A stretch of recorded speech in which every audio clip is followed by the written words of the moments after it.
हरिहर भगवानको अनुग्रहले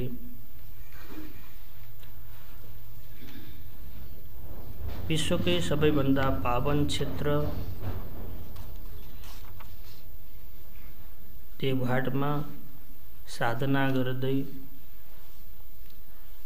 भगवान महादेवद्वारा वर्णन गरिएको र भगवान श्रीहरिको चिन्तनलाई हामीहरू श्रवण गरिरहेका छौं। अध्यात्म रामायणलाई माध्यम बनाएर अध्यात्म रामायणमा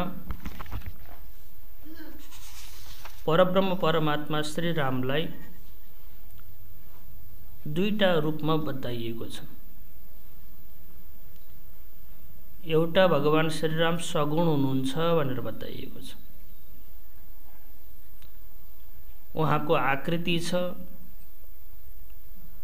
कर्म गर्नुहुन्छ, कहिलेकाहीँ पर्यो भने रुनु पनि हुन्छ, पर्यो भने आफ्नो देदीप्यमान स्वरूपलाई देखाएर भक्तहरूको रक्षा पनि गर्नुहुन्छ भनेर यो भगवानको सगुणको चिन्तन गरिएको छ। यो सगुणको चिन्तन गरिरहँदा पनि अध्यात्म रामायण अत्यधिक सजग छ। उसले परमात्माको त्यो निर्गुण तत्त्वलाई पनि प्रतिपादन गर्दछ। त्यो निर्गुण तत्त्वलाई प्रतिपादन गर्नको लागि यद्यपि प्रत्येक अध्यायमा प्रत्येक प्रसङ्गमा निर्गुण तत्त्वको उपदेश प्राप्त गर्दछौँ हामीहरू। धेरै उपदेशहरू भइरहेका छन् यहाँ। कहिले लक्ष्मणलाई, कहिले हनुमानलाई अरू ज्ञानका प्रसङ्गहरू प्राप्त गर्नेछौँ। तर विशेष गरेर हामीहरू भगवान श्रीरामले 10,000 वर्षसम्म शासन गरेर अथवा अनुभव गरेर त्यो अनुभवद्वारा प्राप्त गरेको जो ज्ञानपुञ्ज छ त्यसलाई हामीले रामगीता पनि भन्ने गर्दछौँ। त्यो रामगीतामा परमात्माको निर्गुण निराकार स्वरूपको चिन्तन गरिएको छ। अलिकति हामी चिन्तन गरौँ। यद्यपि यो चिन्तनमा यो प्रसङ्ग उठाउनु ठिक हुँदैन।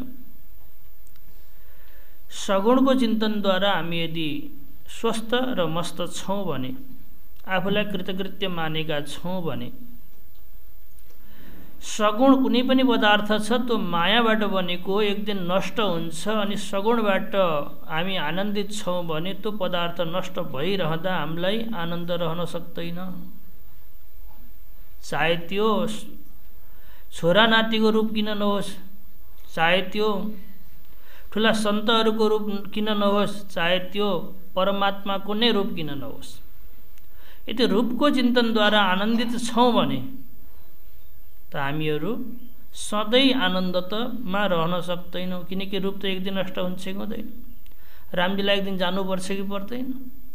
10,000 नै 60,000 वर्षसम्म पनि समाधिस्थ हुनुभयो भने पनि अनि उड्दाखेरि व्युत्थानमा आउनुभयो भने दुःख हुन्छ कि।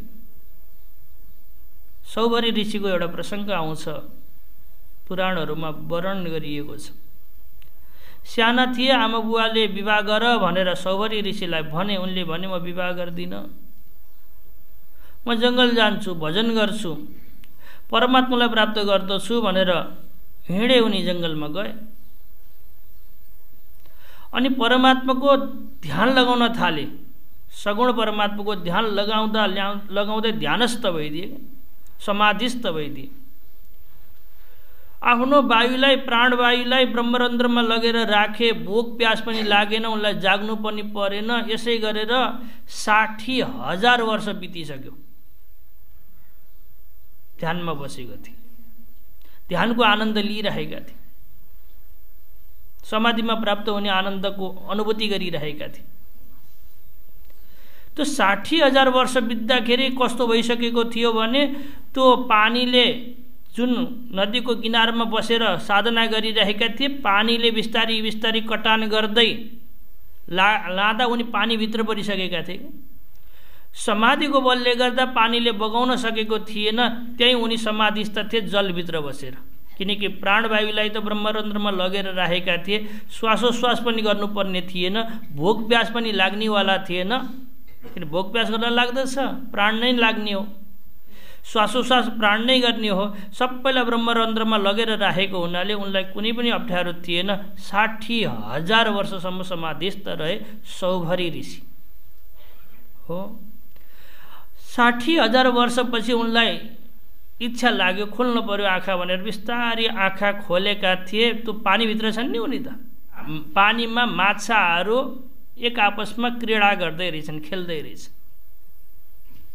सौभरी ऋषिलाई लाग्यो, ओहो म त ठगिएछु नि, हेर त माछाहरू यसरी क्रीडा गरिरहेका छन्, सम्भोग गरिरहेका छन्, आनन्दित भइरहेका छन्। म बेकारको के गरेको रहेछु, यो 60,000 वर्षदेखि समाधिस्थ भएर ठगिएको रहेछु। सानैमा बाआमाले मलाई विवाह गर भन्दथे, म त विवाह नगरेर ठगिएछु भनेर निक्लिए त्यहाँबाट। अनि एउटा राजा कहाँ गएर भन्दछन् मलाई विवाह गरिदेऊ। राजाले हेर्दछन्, न दाँत छन् न शरीरमा कपाल छ, शरीर जीर्ण शीर्ण भइसकेको छ। अब म यस्ता मेरा कन्याहरूलाई कसरी दिने? तर दिन्न भने समाधिस्थ भएर आएका हुन्, तपस्याको बल छ, श्राप दिएर मलाई नष्टभ्रष्ट गरेर दिन्छन् भनेपछि राजाले बच्ने उपाय खोजे। उनले भने मेरी 50वटा कन्या छन्, ती 50वटी कन्यामा जसले तपाईलाई रुचाउँदछन्, जसले चाहन्छन् त्यहीसित विवाह गरिदिन्छु भनेर उम्किन थालेका थिए। ऋषिलाई लाग्यो मेरो शरीर देखेर राजाले मलाई मना गरेका हुन् भन्ने लाग्यो। लागेपछि उनले त्यो दिव्य शक्तिको बलले, योगको बलले आफ्नो शरीरलाई नवयौवन बनाए, राम्रो सुन्दर बनाए। सुन्दर बनाएर गएका थिए। 50वटा छोरीहरू थिए, 50वटै कन्याहरूले वरण गरिदिए के। अनि सौभरी ऋषिले मोज मस्ती गर्न थाले। धेरै दिनपछि उनलाई लाग्यो, ओहो सानसाना कामहरू पनि उनले आफ्नो समाधिको बलले गर्दथे, तर एक दिन सामान्य झगडा हुँदा पनि, सामान्य सङ्कल्प गर्दा पनि केही पनि भएन। नभएपछि सौभरीले जाने मेरो तपस्याको बल सकियो। हे आफ्ना श्रीमतीहरूलाई भन्छन् तिमीहरू जाऊ माइत, अब मसित केही छैन, म पनि जान्छु भजन गर्न भनेर हिँडेका थिए। भन्न खोजेको के हो भने सगुणको चिन्तनमा यदि हामी मस्त छौँ भने त्यो सगुणले हाम्रो आनन्दलाई पूर्णता दिन सक्दैन, किनकि वो एक दिन स्वयं नष्ट भइदिन्छ। तसर्थ यो पूर्ण परमात्माको खोजीमा जानु छ, तर पूर्ण परमात्माको खोजी गर्दाखेरि रूपलाई माध्यम नबनाइकन सकिँदैन कि भनेर हामीले परमात्माको एउटा विशेष प्रकारको रूपको चिन्तन गर्दै परमात्मालाई खोज्दैछौँ। त्यही भएको हुनाले परमात्माले दुईटा रूप धारण गर्नुहुन्छ कि जसले निर्गुण परमात्मालाई जान्न सकेका छैनन् तिनीहरूले परमात्माको नाम र रूपमा को चिन्तन गरून् भन्नको लागि, विषयको चिन्तन नगरून् भन्नको लागि परमात्मा कहिलेकाहीँ रूपवान बनेर आइदिन्छ, कहिलेकाहीँ क्रियावान बनेर आइदिन्छ। तसर्थ सन्तहरू भन्दछन् सगुण परमात्मा भन्नु र निर्गुण परमात्मा भन्नु दुईटै बराबर हो भन्दछन् उनीहरू, हैन। सगुण परमात्मा भनेको आमा जस्तो हो, निर्गुण परमात्मा भनेको बा जस्तो। सगुण परमात्मा कस्तो? आमा जस्तो, हैन। अनि निर्गुण परमात्मा कस्तो? बा जस्तो।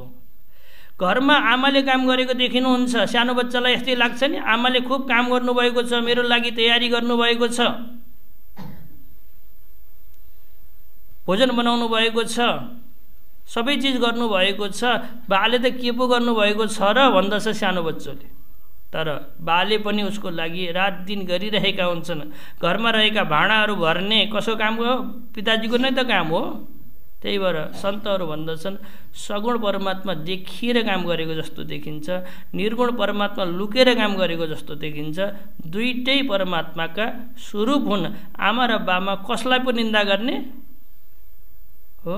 सगुण महतारी, निर्गुण है पिता हमारा, सगुण है महतारी, किसको निंदे किसको बंदे, दोनों पलड़ा भारी। जो तराजुमा दुईटै तिरका ऊ हुन्छ नि, त्यो दुईटै बरुङ्गा छन् के, कसलाई राम्रो मान्ने कसलाई सानो मान्ने मैले त चिन्तनै गर्न सकेको छैन भन्दछ। त्यस्तै प्रकारले यहाँ पनि भगवान श्रीराम त्यो निर्गुण तत्त्वलाई छोडेर सगुण रूपमा आविर्भाव हुनको लागि तयार हुनुभएको छ।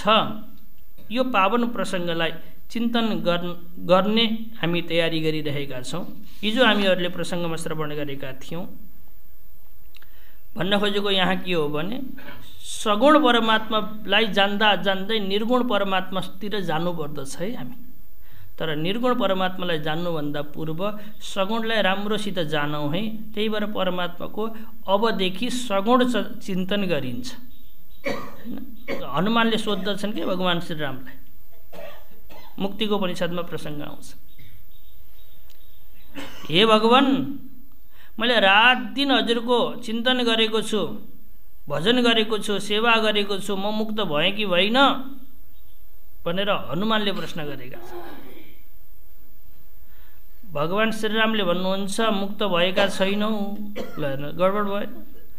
हनुमान जस्तो व्यक्ति रात दिन सेवा गर्दा त मुक्त भएका छैनौ भनेपछि हनुमानलाई गाह्रो भयो। होइन होला भगवान, म मुक्त भएँ होला। नत्र भने मुक्त हुनको लागि के गर्नुपर्छ र भन्दाखेरि भगवान भन्नुहुन्छ माण्डुक्यम एकम एव अलम मुमुक्षुणाम विमुक्तये। माण्डुक्य उपनिषद राम्रोसित सुनेका छौ र बुझेका छौ, चिन्तन गरेका छौ, अर्थात् निर्गुण परमात्मालाई बुझेका छौ भने तिमीले मुक्त भयो, नत्र भने तिमी मुक्त भएनौ। रामजीले साफ साफ भनिदिनु भएको छ, माण्डुक्यम एकम एव अलम मुमुक्षुणाम विमुक्तये। त्यसपछि हनुमानले भन्दछन् होइन होला, यतिमा कहीँ त लेखिएको छ कीर्तन गरेर पनि परमात्मा प्राप्त हुन्छ, कहीँ त लेखिएको छ काशी मरणमा नि परमात्मा मुक्ति प्राप्त हुन्छ, सगुण वासनाबाट नि परमात्मा प्राप्त हुन्छ इत्यादि लेखिएको छ नि भन्दा राम भगवान भन्नुहुन्छ त्यही भएको हुनाले झुक्काउनलाई मुक्ति पनि 4-5 प्रकारका बनाएका छन् कि हो। कीर्तन गरियो भने यस्ता खाले मुक्ति पाइन्छ, यस्ता खाले मुक्ति पाइन्छ, यस्ता खाले मुक्ति पाइन्छ। तर तिमीले भने जस्तो कैवल्य मुक्ति प्राप्त गर्नको लागि त निर्गुण तत्त्वलाई नै जान्नु पर्दछ। म र परमात्मा एक हौँ भनेर जान्नु पर्दछ। म भन्दा भिन्न परमात्मा हो भनेर जानिएको छ भने त्यहाँ मुक्ति सम्भव छैन। किनकि शास्त्र भन्दछ द्वितीयाद वै भयम भवति। आफूभन्दा भिन्न अर्कालाई देख्नु भएको छ भने त डर बनिराख्दछ। अब परमात्मालाई के जान्न पर्यो? म स्वरूप हो भनेर जान्न पर्यो।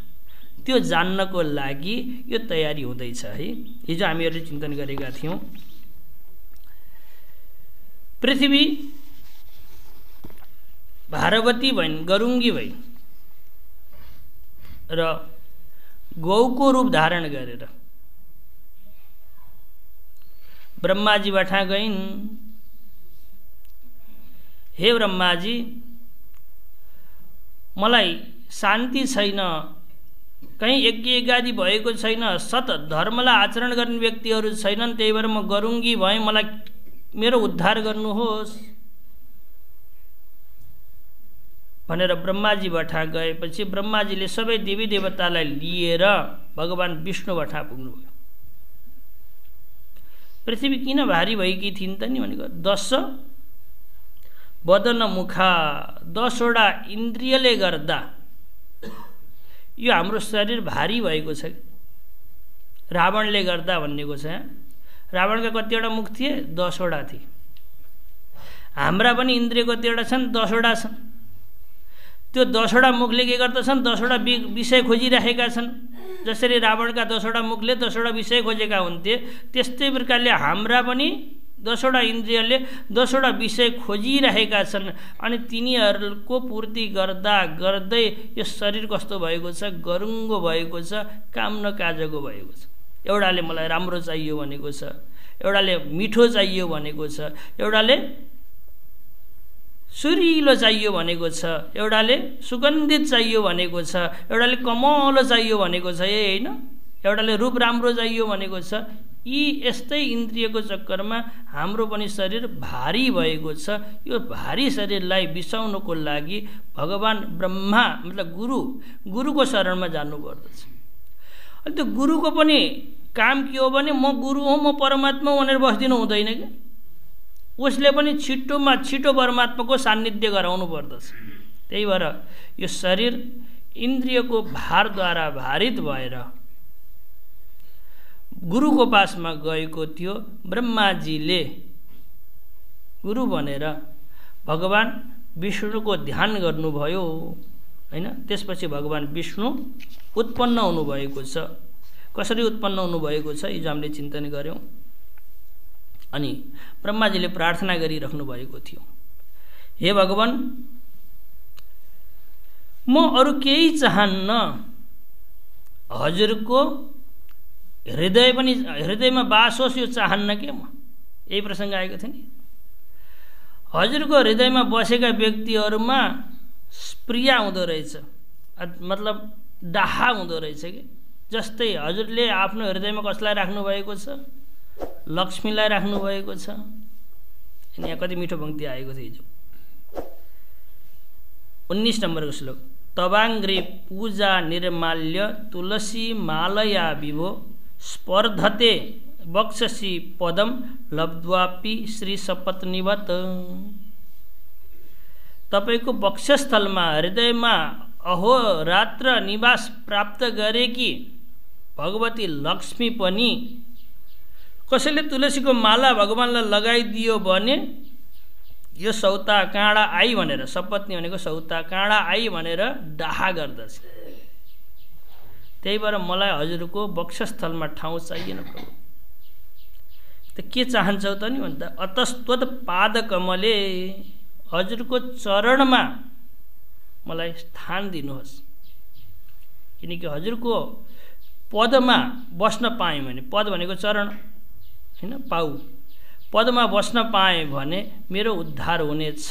हिजो हामीले प्रसङ्ग श्रवण गर्यौं। जति नै माया परमात्माले हाने पनि पदमा बसेका छौं भने, मतलब चरणमा बसेका छौं भने हामी सुरक्षित छौं, नत्र भने छैनौं।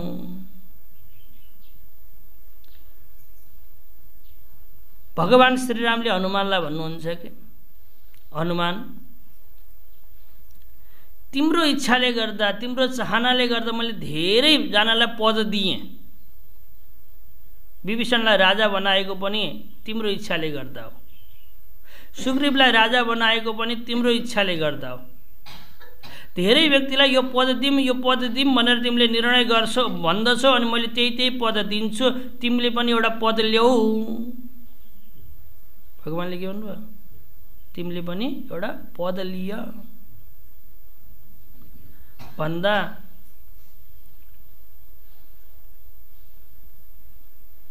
हनुमानजी भन्नुहुन्छ मलाई पद चाहिएन, म पद लिन्न।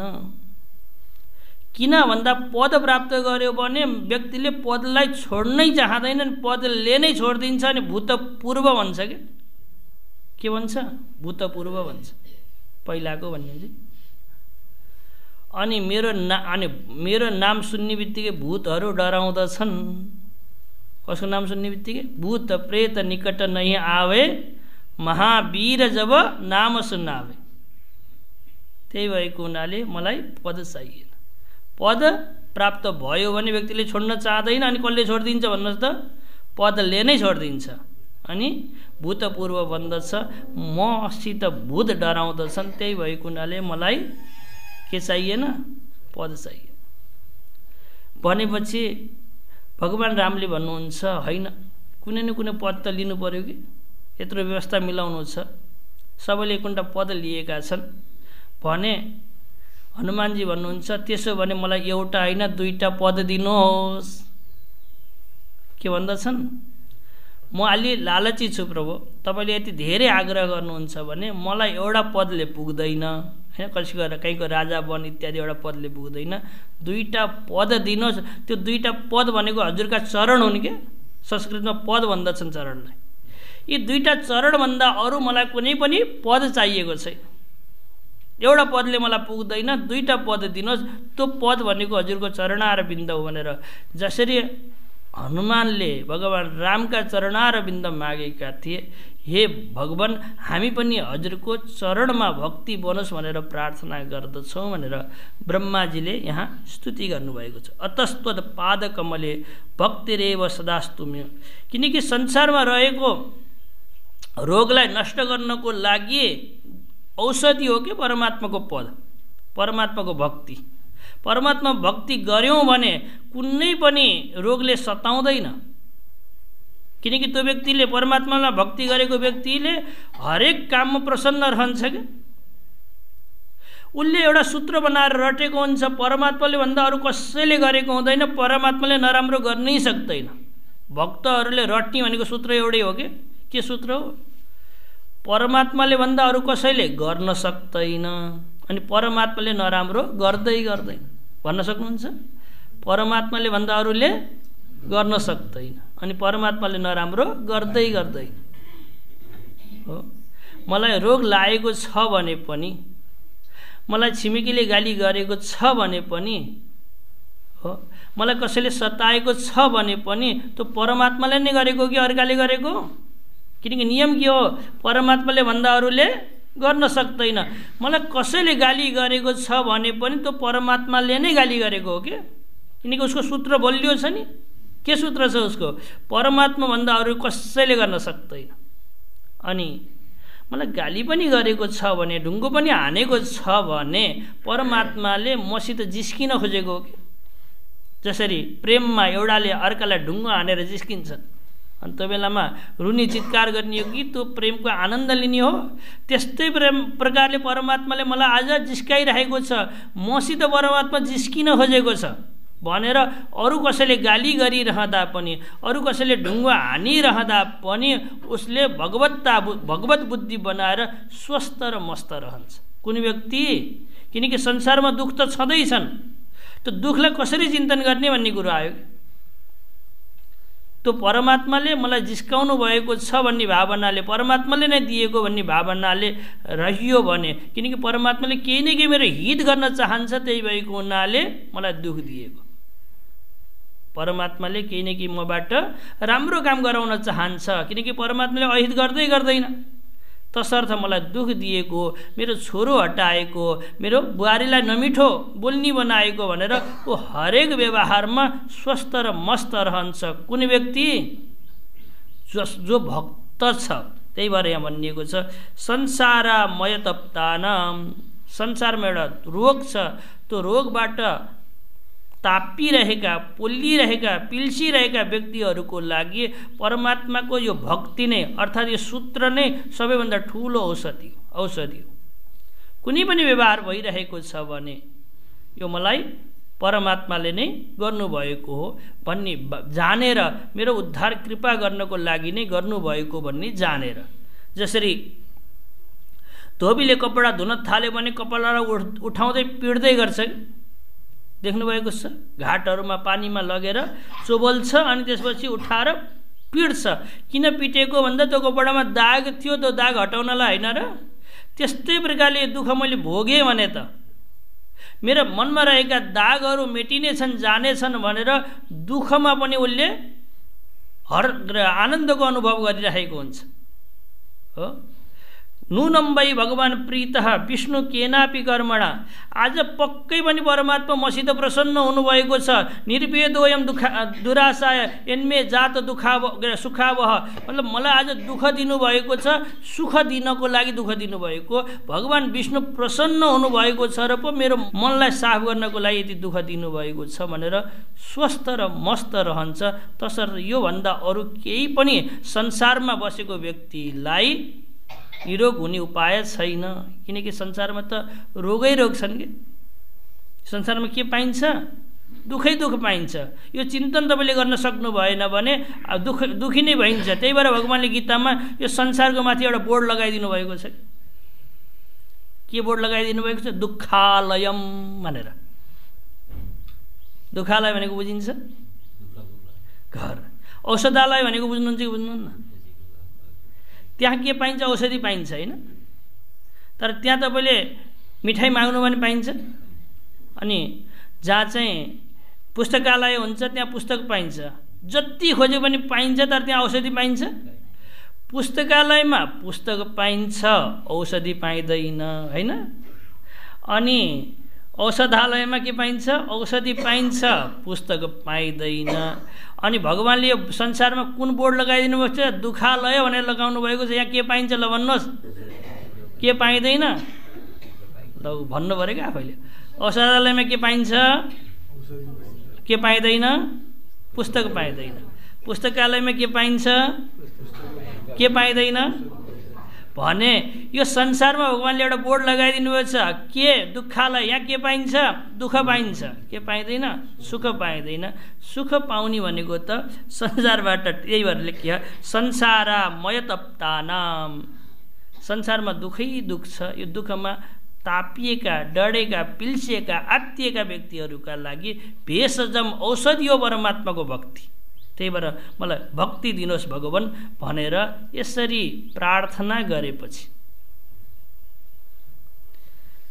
भगवानले भन्नुभयो, हे देवी देवता हो, तिमीहरूले पहिला पनि यसरी प्रार्थना गर्थ्यौ, तर भित्र तिमीहरूको अर्कै प्राप्त गर्ने इच्छा हुन्थ्यो। किनकि हिजो ब्रह्माजीले भन्नुभएको थियो, अपरोक्ष अनुभूतिको लागि सन्तहरूले भजन गर्दछन्, तर हामी जस्ता व्यक्तिहरूले हजुरलाई स्वार्थ सिद्ध्यर्थम, केही न केही आफ्नो सिद्धिको लागि भजन गरेका हुन्छौँ, हाम्रो यो रहस्यलाई बुझिदिनुहोस् भनेर हिजो ब्रह्माजीले भन्नुभएको थियो। त्यस्तै प्रकारले भगवान्ले भन्नुहुन्छ, के चाहेका हो? यति ठुलो ठुलो प्रशंसा गरेका छौ, आज भक्तिभन्दा अरू केही चाहिएन भनेका छौ, खोजेका के हो ल भन भन्दा ब्रह्माजी भन्नुहुन्छ, भगवान रावणो नाम पौलस्त्य तनयो महान राक्षसानाम अधिपतिर मद्दत्त वर दर्पित। ए भगवान, एउटा रावण नाम गरेको व्यक्ति जो राक्षसको अधिपति छ, राजा छ, मैले नै वरदान दिएको थिएँ उसलाई, त्यो वरदानबाट मात्तिएको छ। मद्दत्त वर दर्पित, मैले दिएको वरदानबाट मात्तिएको छ। त्यही भएको हुनाले यज्ञ एगादि पनि गर्दैन र यज्ञ एगादि पनि हुन दिँदैन। तसर्थ देवी देवताहरूले खान नपाएको कयौँ दिन भयो कि, किनकि हामीले ब्रह्मण इन्द्राय स्वाहा इदम इन्द्राय नमः भनेर हवन गरेर दियौँ भने बल्ल इन्द्रले खान पाउँदछन्। के भन्यौँ भने इन्द्राय स्वाहा इदम इन्द्राय नमः, मेरो लागि होइन यो इन्द्रको लागि हो, हे अग्निदेव इन्द्र बठा पुऱ्याइदेऊ है भनेर दियौँ भने इन्द्रले खान पाउँदछ। अनि इन्द्र आदिले वर्षा आदि गरिदिनु भयो भने हामीले खान पाउँदछौँ, खेती हुन्छ। त्यही परस्परम भावयन्त गीतामा भन्नुभयो। यज्ञ गर्यो भने देवताहरू तृप्त हुन्छन्, अनि तृप्त भए देवताहरू भने वर्षा गरिदिन्छन्। अनि यी दुईटा तिमीहरूलाई सहयज्ञ प्रजाश्रेष्ठ पूर्ववाच प्रजापति भनेर भगवान्ले गीतामा भन्नुभएको छ। त्यस्तै प्रकारले धेरै दिन भयो देवताहरूले खान पाएका छैनन्, देवता पनि भोका छन्, पृथ्वी माता पनि आत्तिनु भएको छ। हजुरले नै रक्षा गर्नु पर्यो। मैले वरदान दिएको थिएँ रावणलाई, ठुलो तपस्या गरेका थिए रावणले, अनि म प्रसन्न भएर गएँ, मलाई अजर र अमर बनाइदिनुहोस् भने मैले रावणलाई भने, मसित नै अजर र अमर छैन, मैले कहाँबाट बनाउने, अरू केही माग भन्दा रावणले धेरै चिन्तन गरे। त्यहाँदेखि दिउँसो नि नमरौँ, राति नि नमरौँ, माथि पनि नमरौँ, तल पनि नमरौँ इत्यादि चक्करमा पनि मर्नु परेको परेन। धेरै प्रकारको याद गरे रावणले, किनकि सकल शास्त्र पढेका थिए। उनलाई लाग्यो दुनियाँमा असम्भव भनेको परमात्मा जो अच्युत छ त्यसलाई च्युत भएर सगुण बनेर आउन असम्भव छ। तसर्थ त्यो अच्युत निर्गुण निराकार परमात्मा च्युत अर्थात् सगुण साकार बनेर मलाई मार्यो भने म मरौँ, नत्र भने नमरौँ। के वरदान मागे? अच्युत जो परमात्मा छ, निर्गुण निराकार जो परमात्माको स्वरूप छ, त्यो परमात्मा सगुण साकार बनेर मानव बनेर मलाई मार्यो भने म मरौँ, नत्र भने नमरौँ। कसले प्रार्थना गरे? रावणको दृष्टिमा सबैभन्दा दुनियाँमा गाह्रो काम के रहेछ बुझ्नुभयो? जो निर्गुण निराकार परमात्मालाई सगुण साकार भन्नलाई रहेछ। सम्भवै छैन। अब निर्गुण निराकार परमात्मा सगुण सागर बन्दैन, अब मलाई कसैले मार्ने भएन भनेर रावणको व्यवहार बिग्रियो। अब म नै राजा हुँ, किनकि मलाई मार्नेवाला त अब कोही छैन भनेर रावणले सताएका छन्, देवताहरू दुखी भएका छन्। त्यही भएको हुनाले हे भगवान् अतस्त्वम मानसो भूत्वा जहि दीप रिपुम प्रभो, ये देवताहरूका शत्रु जो रावण छन् तिनलाई तपाईँले मानव बनेर गएर मार्नु पर्यो। मानव नबनिकन तपाईँले मार्न सक्नु हुँदैन। चिन्तन गर्ने हो भने दशानन छन् नि, रावण दशानन 10वटा इन्द्रियहरू जसलाई हामीले सूक्ष्म शरीर भन्दछौँ, यो सूक्ष्म शरीरलाई नष्ट गर्नको लागि मानव नै बन्नु पर्दछ, अरू बनेर सकिँदैन। है के बन्नु पर्दछ? मानव बनियो भने दशानन अर्थात् सूक्ष्म शरीर नष्ट हुन्छ, नत्र भने नष्ट हुँदैन। स्थूल शरीर नष्ट गर्नको लागि मानवै बन्नुपर्छ भन्ने छैन। जे भने पनि स्थूल शरीर नष्ट हुन्छ हुँदैन र? पशुहरू मर्दैनन् र? देवताहरू मर्दैनन् र? क्षीणे पुण्य मर्त्य लोकम विशन्ति, सबै मर्दा रहेछन् स्थूल शरीरबाट। तर सूक्ष्म शरीर छ कि हामीभित्र के छ? 10वटा इन्द्रिय छन्, 5वटा प्राण छन्, अनि मन र बुद्धि छ। कतिवटा भए ल भनौँ त? 10वटा इन्द्रिय, अनि 5वटा प्राण, अनि मन र बुद्धि, कतिवटा भए? यी 17वटा अवयवबाट बनेको एउटा सूक्ष्म शरीर छ। त्यो सूक्ष्म शरीरलाई नष्ट गर्नको लागि मानव नै बन्नुपर्दछ, अरू बनेर पुग्दैन। है मानुष्याधिकारत्वात् शास्त्रस्य भनेर महर्षि वेदव्यासले सूत्र पनि लेख्नु भएको छ। मानव बन्यौ भने तिमीले सूक्ष्म शरीरलाई नष्ट गर्न सक्दछौ, अनि सूक्ष्म शरीरलाई नष्ट गरियो भने फेरि आउनु पर्दैन। अलिकति बुझौँ, यो वेदान्तको पद्धति हो, हामीले जानेकै छौँ। कति प्रकारका शरीर छन्? 3 प्रकारका। कतिवटा छन् भनौँ त? एउटा स्थूल शरीर, एउटा सूक्ष्म शरीर, अनि एउटा कारण शरीर। स्थूल शरीर भनेको बुझिन्छ पृथ्वी, जल, तेज, वायु, आकाशले बनेको जो शरीर छ त्यसलाई स्थूल शरीर भन्दछन्। यसमा पृथ्वी छ कि छैन? जल छ कि छैन? तेज छ कि छैन? वायु छ कि छैन? आकाश छ कि छैन? छ। यो 5वटा चिज मिलेर बनेको शरीरलाई के भन्दछन्? स्थूल शरीर हो। अनि एउटा सूक्ष्म शरीर हुन्छ। यो स्थूल शरीर बनेपछि आएर घुस्दछ क्या। त्यो कस्तो हुन्छ भने 5वटा ज्ञानेन्द्रिय, 5वटा कर्मेन्द्रिय, 5वटा प्राण, मन, बुद्धि मिलेको 17वटा अवयव मिलेको एउटा सूक्ष्म शरीर हुन्छ। अनि त्यो आरएसमा प्रवेश गर्दछ, त्यसलाई भन्दछन् सूक्ष्म शरीर। अनि जसले गर्दा बारम्बार यो स्थूल शरीर लिनुपर्दछ, जसले गर्दा त्यसलाई भन्दछन् कारण शरीर। यो शरीर नष्ट भयो भने कारण शरीर छ भने फेरि अर्को शरीर उत्पन्न भइदिन्छ क्या। जसरी ज्वरो छ भने जति नै तपाईँले काट्यो भने अर्को बुटो उम्रिन्छ नि त्यहाँबाट, देख्नुभएको छ? माथिबाट काट्दिन, ज्वरो छ भने के हुन्छ? हाम्रो यहाँ चहरमा एकचोटि आजभन्दा 5-6 वर्ष पहिला हो, केराका थम्बाहरू थिए कि, पालपाली भएको घर थियो, त्यो नजिकै केराका थम्बाहरू थिए। हामीले चौर बनाउने तयारीमा माथिबाट काटेर फ्याल्छौँ, फेरि 10-12 दिनमा आइहाल्छ, फेरि काटेर फ्याल्छौँ, फेरि आउँछ। 2-4 महिनासम्म सङ्घर्ष गरिराखेँ, सकेन। यो एकचोटि त यस्तो अभियान उठाएँ मैले, यो आश्रममा भएका सबै फोहोर लगेर त्यहीँ सङ्ग्रह गरेर त्यहीँ आगो लगाऊँ भनेर पुरा आश्रमको फोहोर इकट्ठा गरियो, त्यहीँ आगो लगाइयो, तर पनि मरेन। फेरि आयो। अनि रिस उठेर होइन मैले के गरेँ त सबै खनेर अनि तलतिर खोल्सातिर लगेर फ्यालेको, त्यसपछि आएन। हो के भयो त खनेर फ्यालिदिँदाखेरि? कारण पनि गयो के हो। यो कारण शरीर रहिन्जेल जति नै तपाईँले स्थूल शरीरबाट नष्ट भए पनि अर्को शरीर धारण गरिहाल्नु पर्दछ। यस्तो दृष्टान्त दिनुहुन्छ भगवानले जुगा जस्तो के। जुगाले यो खुट्टो कहिले उचाल्दछ? जब यो खुट्टो राख्ने ठाउँ पायो भने, होइन र? त्यस्तै प्रकारले यो शरीर अब कहाँ गएर बस्नुपर्ने, कुन स्थूल शरीर लिनियो भन्ने निर्णय गरेपछि बल्ल सूक्ष्म शरीर यहाँबाट निक्लिन्छ, नत्र निक्लिँदैन। बुझ्नुभयो? यो शरीर छोडे पनि अर्को शरीर तुरुन्त मिल्दछ। किन भन्दाखेरि कारण शरीर छ, त्यही भएको हुनाले।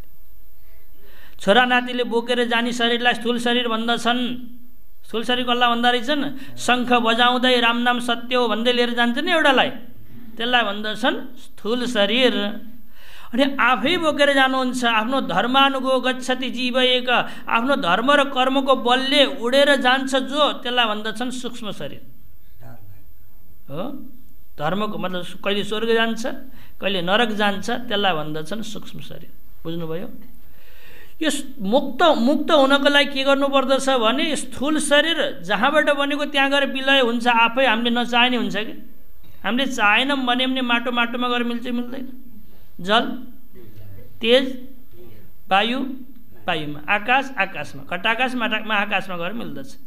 अब हाम्रो प्रयास के हो भने त्यो सूक्ष्म शरीर जसबाट बनेको त्यसमा गएर विलय गऱ्यौँ भने हामी मानव बनेको सार्थक भयो, नत्र भने भएन। स्थूल शरीर आफै विलय हुन्छ आफ्ना आफ्ना पदार्थमा जहाँबाट बनेको। त्यस्तै प्रकारले सूक्ष्म शरीर पनि बनेको हो क्या। अपञ्चीकृत पञ्चमहाभूतमा सत्वगुण धेरै भएर अथवा रजोगुण धेरै भएर सूक्ष्म शरीर बनेको हुन्छ। समष्टिमा व्यष्टिमा इत्यादि हामी जानेका छौँ। तिनलाई पनि जस्तै यो सूर्यबाट बनेको हो कि, यसलाई सूर्यमा लहरा, यो दिशाबाट बनेको इत्यादि प्रकारले यी सबै सूक्ष्म शरीरलाई लगेर तत्तत जहाँबाट बनेको त्यहीँ गएर मिलाउन सकियो भने हामीलाई अब आउनु पर्दैन, जानु नि पर्दैन, आउनु नि पर्दैन। नतस्य प्राणा उत्क्रामन्ति यैव समबलीयन्ते। त्यही भएको हुनाले यी 10वटा इन्द्रिय अर्थात् सूक्ष्म शरीरलाई नष्ट गर्नको लागि मानव नै बन्नुपर्दछ। त्यही भएर कपिलले आफ्नी आमा देवहूतिलाई भन्नुहुन्छ, यी आमा मोक्ष रूपी ढोकामा एउटा ठुलो तालचा झुन्डिएको छ, साँचो झुन्डिएको छ के, त्यसमा चाबी चाहिएको छ खोल्नलाई।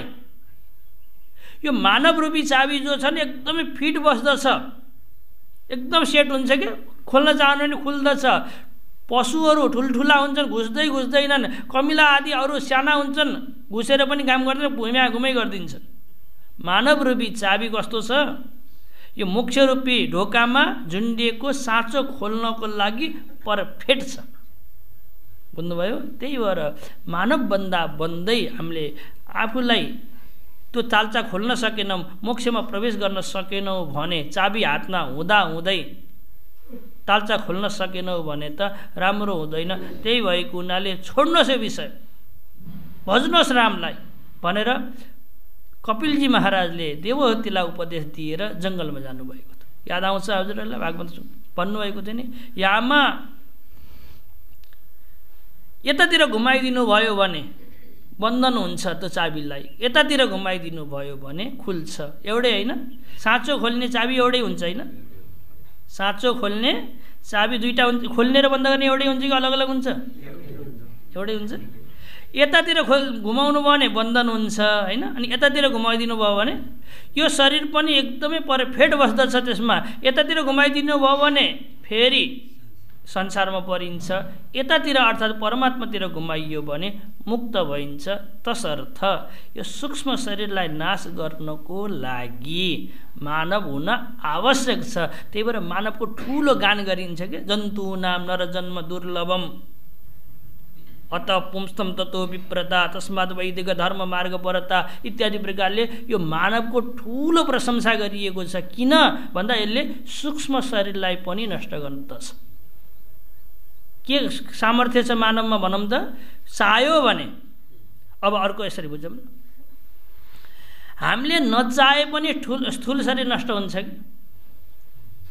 स्थूल शरीर भनेको त्यो हो हामीले नचाहँदा पनि नष्ट हुने, अनि सूक्ष्म शरीर भनेको त्यो हामीले चाहँदा नष्ट हुने। ल स्थूल शरीर र सूक्ष्म शरीरको अर्को लक्षण आयो। स्थूल शरीर कसलाई भन्दा रहेछन्?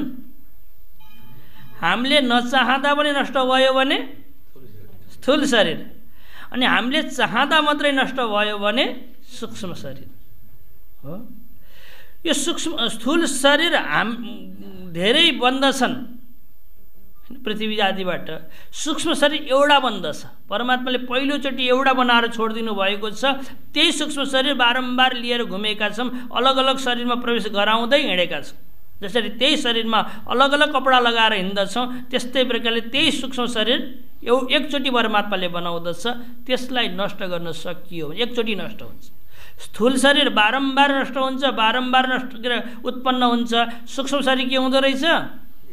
ल अर्को लक्षण आयो, जो बारम्बार बन्छ बारम्बार नष्ट हुन्छ त्यसलाई भन्दछन्, जो एकचोटि उत्पन्न हुन्छन् एकचोटि नष्ट हुन्छ त्यसलाई भन्दछन् सूक्ष्म शरीर, होइन? इत्यादि प्रकारले सूक्ष्म शरीरलाई नाश गर्नको लागि हजुर मानव हामी सबैलाई मानव बन्नु पर्दछ। तसर्थ रावण मतलब दशाननलाई मार्नको लागि भगवानलाई पनि के बन्नु परेको थियो? मानव बन्नु भएको थियो। अतस्तम मानसो भूत्वा जहि देव रिपुम प्रभो। भगवानले भन्नुभयो, हे ब्रह्माजी, पुरा कालमा पहिला कश्यप ऋषिले ठुलो तपस्या गर्नुभएको थियो, अनि मैले म वरदान दिनको लागि गएको थिएँ। अनि कश्यप ऋषिले भन्नुभएको थियो हजुर जस्तै छोरो चाहियो भनेर।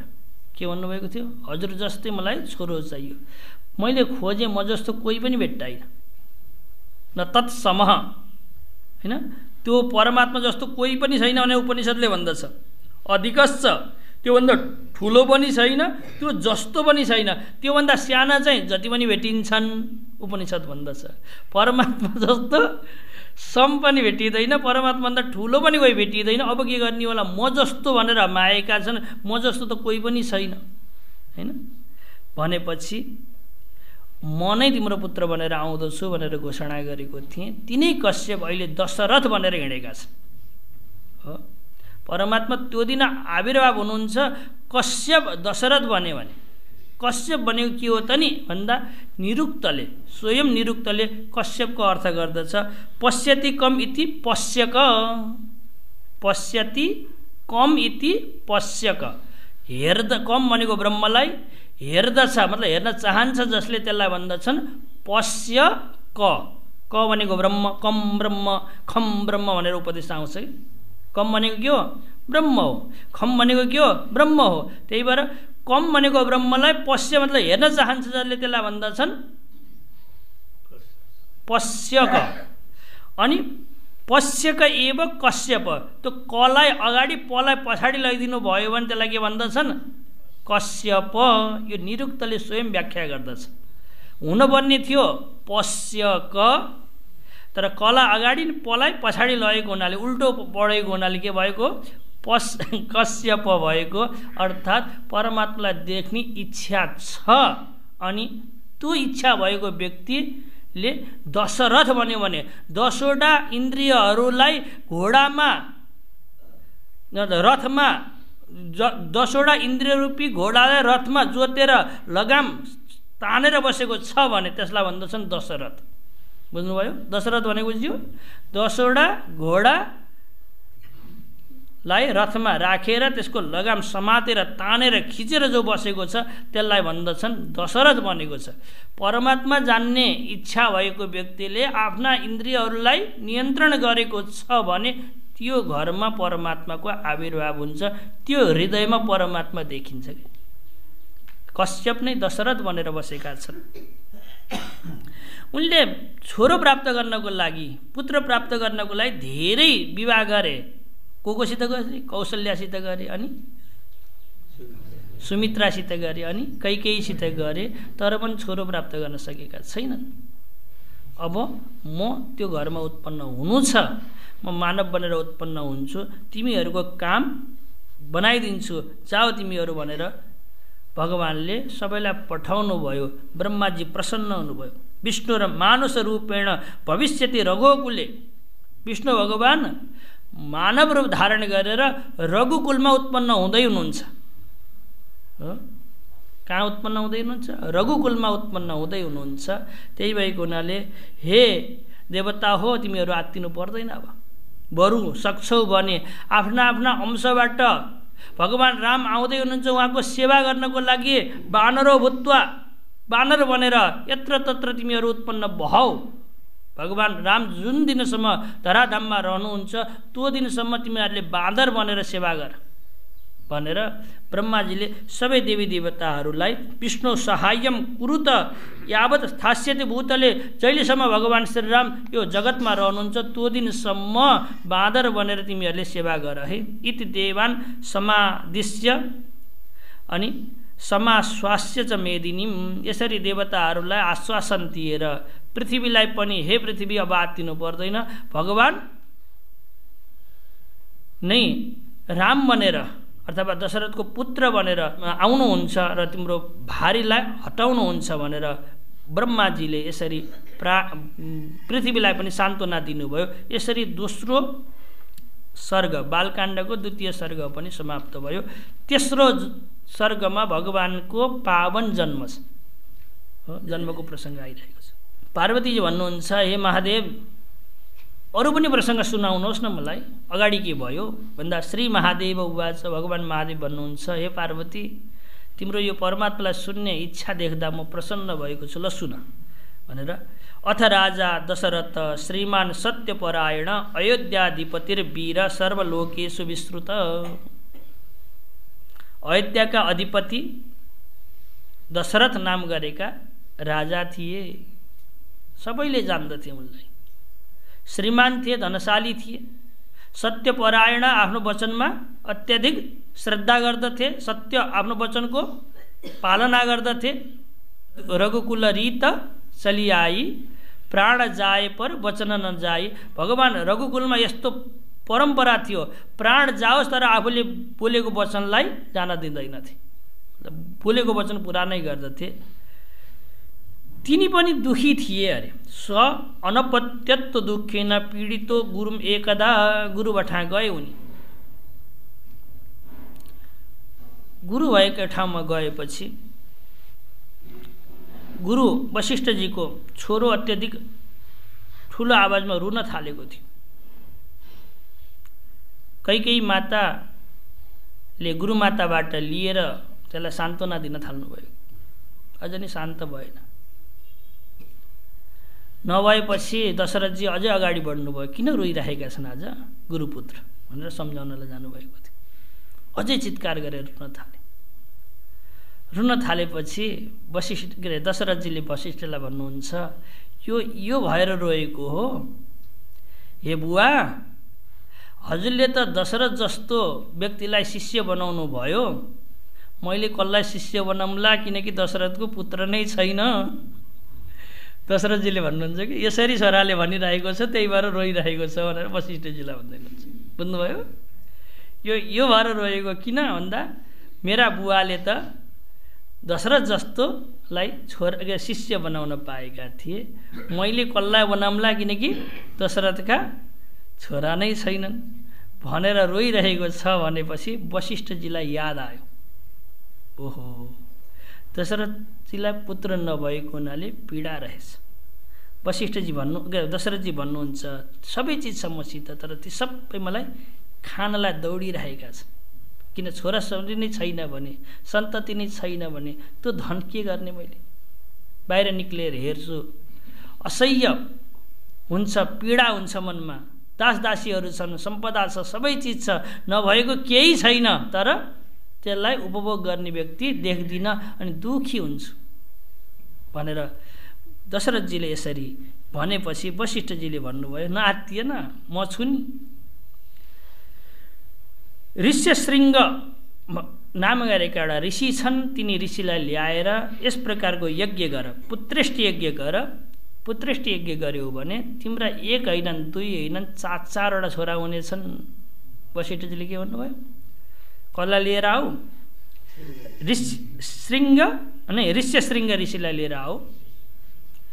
यी ऋष्यशृङ्ग ऋषि भाण्डकका छोरा थिए कि अत्यधिक साधक थिए। एक दिन केही कार्यवश जङ्गलमा साधना गरिरहँदा हरिणलाई देखे। हिरणलाई देखेर उनको वीर्यपतन भएको थियो, त्यसबाट यी उत्पन्न भएका थिए। कसलाई देखेर भएका थिए, हरिणलाई देखे। हरिण त्यही भएर आमाको गुण के आएको थियो, सिंह आएका थिए, त्यही भएर तिनको नाम नै के परेको थियो, ऋष्यशृङ्ग हो। त्यही भएको हुनाले उनको नाम नै ऋष्यशृङ्ग। तर अत्यधिक साधक थिए।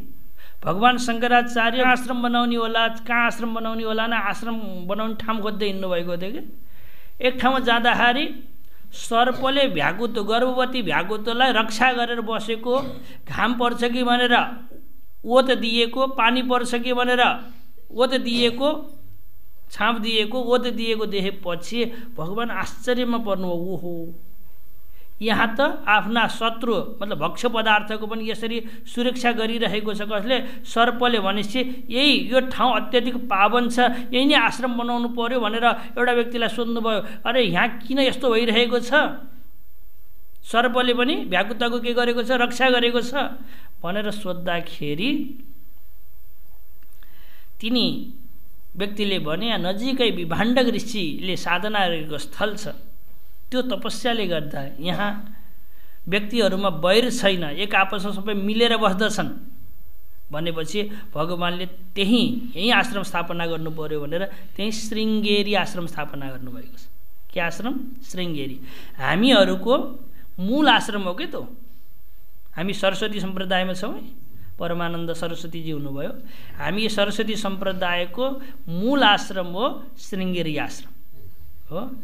त्यो यही ठाउँमा भएको भन्ने प्रसङ्ग हजुरहरूलाई श्रवण गराए। ती ऋष्यशृङ्ग ऋषि पनि ठुला तपस्वी थिए। एकचोटि अङ्ग देशमा अनावृष्टि भयो, वर्षा नै भएन। के गर्ने होला? ठुला ठुला यज्ञ गर्दा पनि वर्षा भएको छैन। अनि सबै विद्वानहरूले निर्णय गरे एकचोटि ऋष्यशृङ्गलाई यहाँ ल्याइयो भने वर्षा हुन्छ भनेर। अनि त्यो अङ्गदेशका राजा थिए रोमपाद। रोमपादले ऋष्यशृङ्गलाई आग्रह गरे, भगवान हजुर मेरो देशमा आइदिनु पर्यो। ऋष्यशृङ्ग पुग्नु भएको त्यो त धुवाँधार वर्षा हुन थाल्यो। यो उनको तपस्या देखेर रोमपादले आफ्नी शान्ता भन्ने छोरीलाई विवाह दिएका थिए हैन। यस्ता ऋष्यशृङ्ग ऋषिलाई ल्याएर तिमीले पुत्रेष्टि यज्ञ गर्यौ भने त्यो पुत्रेष्टि यज्ञबाट तिम्रा छोराहरू उत्पन्न हुनेछन् भनेर वशिष्ठजीले दशरथलाई भनेपछि दशरथजीले यज्ञको आयोजना गर्नुभयो। सबै व्यक्तिहरूलाई बोलाउनु भयो। ठुलो यज्ञ अनुष्ठान आरम्भ भयो।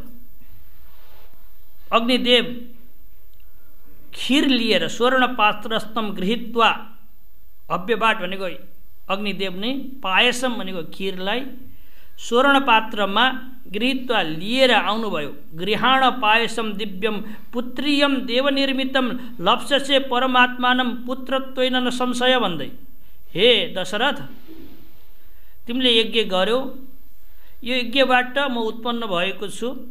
मेरो हातमा सुवर्ण पात्रमा राखेको खीर छ, यो खीरलाई आफ्नी धर्मपत्नीहरूलाई खुवाइदेऊ। खुवायो भने तिम्रा दिव्य पुत्रहरू उत्पन्न हुनेछन् भनेर अग्निदेवले दिएपछि दशरथजी दुकुर्दै वशिष्ठबाट पुग्नुभयो। गुरुदेव हजुरको आज्ञा छ भने, किनकि गुरु आज्ञा नभइकन म पान गर्न मतलब आज्ञा दिन सक्दिनँ। हजुरको आज्ञा छ भने म आफ्नी धर्मपत्नीहरूलाई आज्ञा दिन्थेँ भनेर गुरुदेव बठा पुगेपछि वशिष्ठ अनि ऋष्यशृङ्गाभ्याम अनुज्ञात, वशिष्ठ ऋषिले पनि हुन्छ भन्नुभयो। ऋष्यशृङ्गले पनि आज्ञा दिएपछि अनि दुईटा मात्रै श्रीमती थिए कि त्यहाँ, कौशल्यायै सकैकेय्यै अर्धम अर्धम प्रयत्न त, त्यो खीरलाई आधा आधा भाग लगाउनु भयो। आधा भाग कौशल्यालाई, आधा भाग कैकेयीलाई दिनुभयो। खाना भनेर तयारी भएको थियो, त्यही बेलामा कहीँ गएकी थिइन् सुमित्रा, तिनी पनि आइपुगिन्। ला हामीले त दुईटा भाग लगायौँ, अब सुमित्राजी आउनुभयो, के गर्ने होला भनेर कोही बोलेका थिएनन्। यता कैकेयी र कौशल्यले आफै प्रसन्न भएर हामीहरूलाई दिनुभएको छ, लौ आधा आधा तिमीहरूले नि खाऊ भनेर दुईटाले आधा आधा दिएन। कौशल्यातु स्वभागार्धम ददौ तस्यै मुदान्विता, प्रसन्न भएर दिइन्। कैकेयी च स्वभागार्धम ददौ प्रीति समन्विता, दुईटैले कौशल्याले पनि दिइन्, कैकेयीले पनि। उपभुज्य चर्म सर्वा स्त्रियो गर्भ समन्विता, त्यो पायस पान गरेपछि तिनै स्त्रीहरू गर्भ समन्वित मतलब गर्भवती बने। गर्भवतीमा देवता इव रेजुस्ता, देव जुन दिनदेखि पायस खाएर गर्भवती भएका थिए त्यो दिनदेखि तिनीहरू देवता जस्ता देदीप्यमान लाग्न थाले, देखिन थाले कालक्रममा यस्तै गर्दै गर्दै 10 महिना पुगेपछि कौशल्या सुसुबे पुत्रमद्भुतम, कौशल्याले विशेष प्रकारको भगवानको रूपलाई देख्नुभयो। कौशल्याजीले भगवानको विशेष प्रकारको रूपलाई देख्नु भएको छ।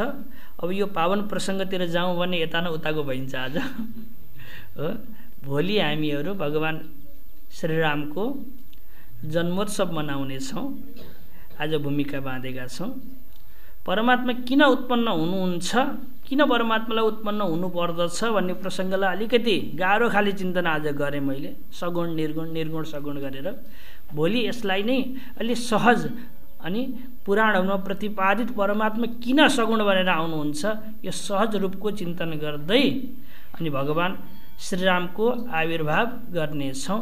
आज यति नै गरौँ। ओम पूर्ण